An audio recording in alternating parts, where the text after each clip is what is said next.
ஏங்கண்ணே, நீயே ஒரு வட்டத்துல அந்த காஃபியை கொண்டு வந்திருந்தா எங்களுக்கு கன்ஃபியூஸா இருக்காதுல? கமலா, மாப்பிள்ளை பக்கத்துல நில்லுங்க. ஜோடி பொறுத்து எப்படி இருக்குன்னு பார்க்கலாம்.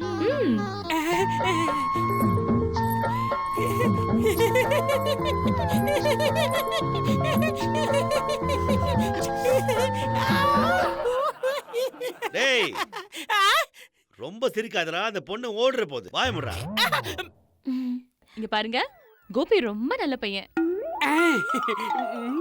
சார், கடவுள் இந்த பொண்ணுக்கு எவ்வளவு பெரிய தண்டனை கொடுக்க போறாங்கல்ல? ஆமாமா தெரியும்க்கா. தெரியுமா? எப்படி எப்படி எப்படி தெரியும்? இவரை பத்தி நல்லா தெரிஞ்சுக்கலாமேன்னு சொல்லிட்டு வாங்க பீச்சுக்கு போய் சுண்டல் சாப்பிடலான்னு கூப்பிட்டா கேஸ் டபுள் ஆகும்னு சொன்னாரு. சரி பரவாயில்ல, பீஸா கடைக்காவது வாங்கன்னு கூப்பிட்டா குண்டாயிடுவேன்னு சொல்றாரு. சரி வாங்க பானிபூரியாவது சாப்பிடலான்னு கூப்பிட்டா அது அவ்வளவு ஹைஜீனிக்கா இருக்காதுன்னு சொன்னாரு. நான் அப்பவே தெரிஞ்சுக்கிட்டேன், கல்யாணத்துக்கு முன்னாடி ஹெல்த்ல இவ்ளோ கேரிங்கா இருக்காருன்னா கல்யாணத்துக்கு அப்புறம் என்ன ரொம்ப நல்லா பாத்துக்குவாருன்னு நான் அப்பவே முடிவு பண்ணிட்டேன். ஆமா கண்ணு, இவனுக்கு சோடாமா போடாமையே மனசு வெள்ளையான மனசு.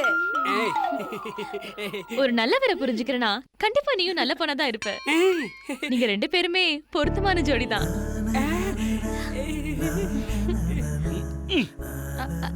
என்ன விக்கி?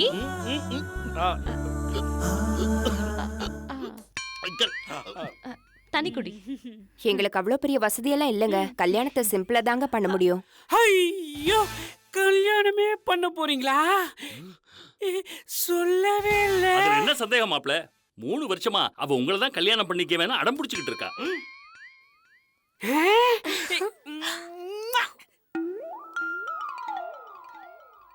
இங்க பாருங்க, இந்த இடம் தான் சரியான இடமா அமைஞ்சிருக்குது. நீங்க ஒண்ணும் கவலைப்படாதீங்க சார். எங்களால எவ்வளவு பண்ண முடியுமோ நாங்க பண்றோங்க. ஒரு 5 பவுன் நகை இருக்கு, 1 லட்சம் ரூபாய் ரொக்கம் இருக்கு. இருங்க இருங்க இருங்க. இப்ப யாராச்சும் ஏதாவது உங்ககிட்ட கேட்டாங்களா?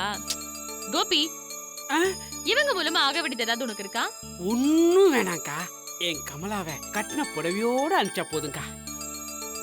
இங்க பாருங்க, ஒன்னும் கவலைப்படாதீங்க.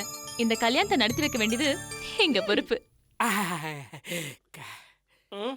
எனக்கா நாங்களும் தான் பண்ணுவோம். ஏன்னு கேட்டனா, உங்களுக்கு கோபினா ரொம்ப பிடிக்கும்னு சொன்னீங்கல்ல. கோபிக்கு ஒரு வாழ்க்கை அமைதுனா என்ற உயிரை கூட கொடுப்பேன்னு நீங்க தானே சொல்லிருக்கீங்க. நான் எப்படி சொன்னேன்?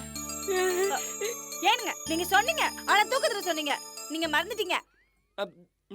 அக்கா, நம்ம 2 பேரும் சேர்ந்து இந்த கல்யாணத்தை நம்ம நடத்துறோம்க்கா. இங்க வரமா, நீ சிரிச்சிட்டு ஜாலியா வந்தா மட்டும் போதும். மிச்சம் இருக்கிற எல்லா வேலையும் எல்லா செடியும் நாங்க பாத்துக்கிறோம். ஓகே? என்ன சார்? புதினா போண்டா.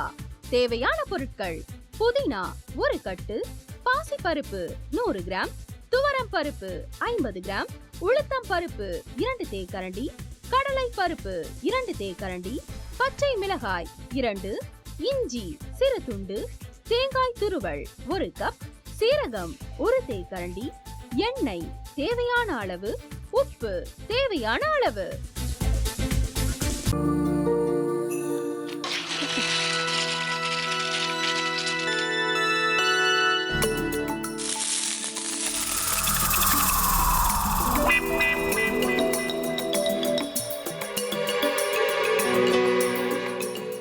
இந்த ஆம்லெட் பண்றதுக்குள்ள போதும் போதும் ஆயிடுது. தவையோட ஒட்டிக்குது.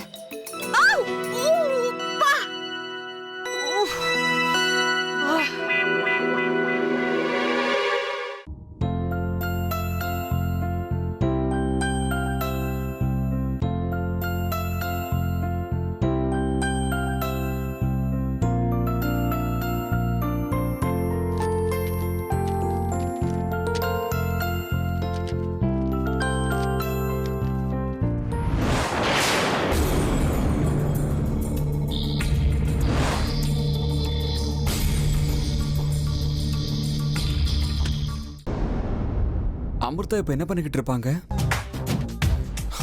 நாளைக்கு எல்லாரும் சேர்ந்து அவங்க வீட்ல பொண்ணு கேட்கறதுக்காக போறோம். என்ன மாதிரி அவங்களும் ரொம்ப எக்ஸைட்டா இருப்பாங்களோ? அதான் ஃபோன் நம்பர் இருக்கே, ஃபோன் பண்ணி கேட்டுடலாம்.